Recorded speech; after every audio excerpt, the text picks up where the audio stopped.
Speaker, Canadians are now learning how Mike Duffy used taxpayers' money to work on the Conservative election campaign of 2011, but he wasn't the only one.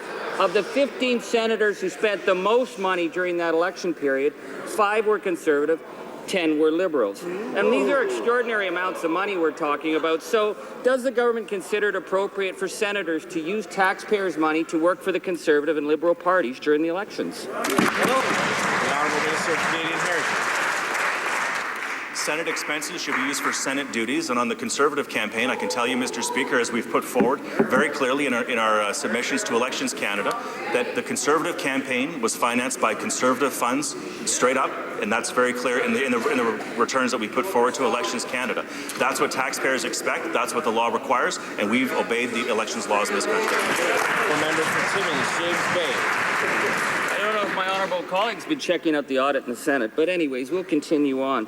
When the news of Nigel Wright's $90,000 cheque was made public, the Prime Minister sent the member for Nepean out to explain the Conservative government's position.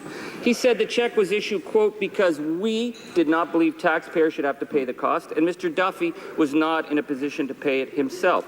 So we ask again, who was the we that was involved in the decision, and how did they know that Mike Duffy was claiming that he wasn't unable to pay back the taxpayer? The